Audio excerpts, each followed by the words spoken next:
below me on a table lay a woman prepared for a cesarean. She began to scream, and I knew I had to cut the baby out as quickly as possible. I slipped a knife into her belly, then reached my wrists inside. Suddenly, I felt a tiny hand grab hold of my finger and begin to pull. And the woman's hands pressed down on my head, and the little creature inside drew me in to the elbows, to the shoulders, to the chin. But when I opened my mouth to scream, I woke up to find my sheets spotted with blood. My blood. My rather sporadic menstrual cycle had ceased altogether some 3 years before, but on that night it began again. What would I have done with a child? Nothing. Nothing. The next day I asked for and received an order from the court allowing Agnes to return to my care. You see, I was so sure I was right. As a doctor, perhaps, I should have known better, but as a person, I am not made of granite. I am made of flesh and blood and heart and soul. This is it. The unfinished thought. The last reel. No alternate insight.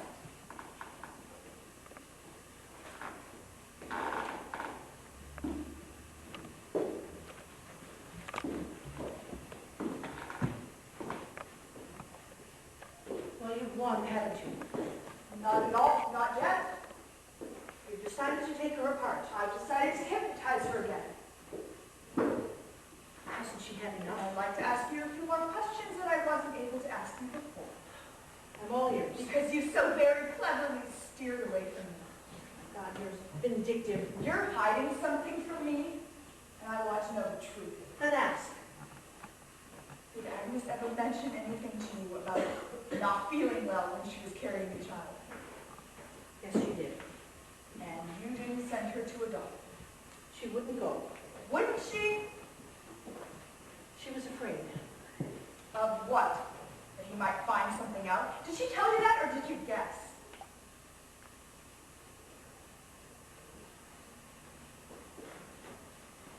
Yes, she told me.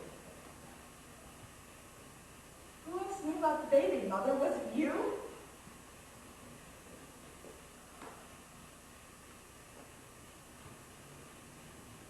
Yes.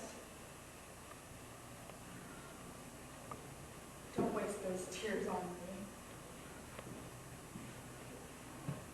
It was too late. Too late for what? Too Too late. late for what? Too late to stop it. The baby? No, the scandal. I had to try to stop it. It was too late, but I had to try. I made her promise not to tell anyone. I needed time to think.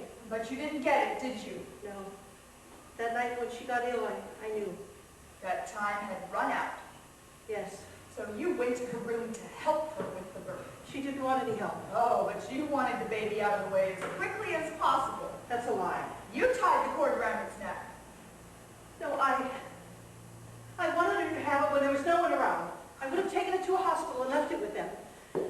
But there was so much blood, I panicked. Before or after you killed the child? No, that's a lie. That's not, no. I left it with her. I went for help. I doubt that's what she'll say. Then she's a goddamn lie.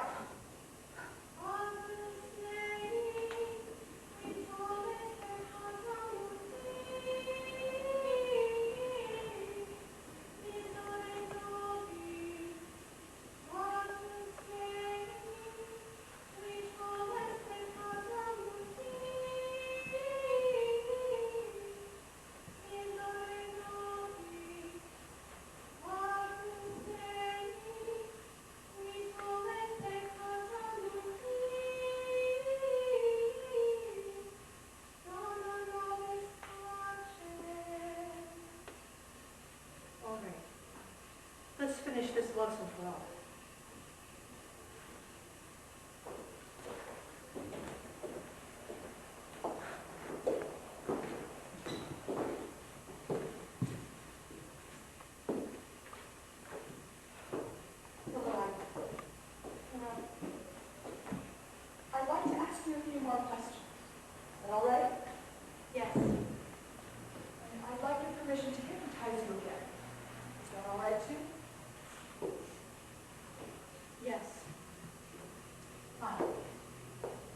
and relax. Now, I'm going to ask you to enter the pool of water again. And this time, I want you to pretend that there are holes in the bottom. And the water is flowing through those holes. Warm, so warm, behind your eyes. The water is so warm, so clean, like prayer. Your eyes are so heavy, so sleepy. Close your eyes. When I count to 3, you will wake up. Can you hear me? Yes, Who am I? Dr. Livingston, And who is with you? Mother Miriam Ruth. Agnes, I'd like to ask you a few questions, and I want you to keep your eyes closed, okay? Yes, I'd like you to remember, if you can, one night about a year ago, when one of the sisters of the convent died, Sister Paul. The night when Sister Paul died. Do you remember? yes. What's the matter? I like Sister Paul. And what happened that night?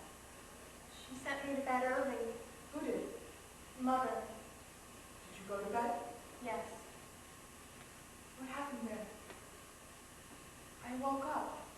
What time is it? I don't know, it's still dark. What do you see? Nothing at first.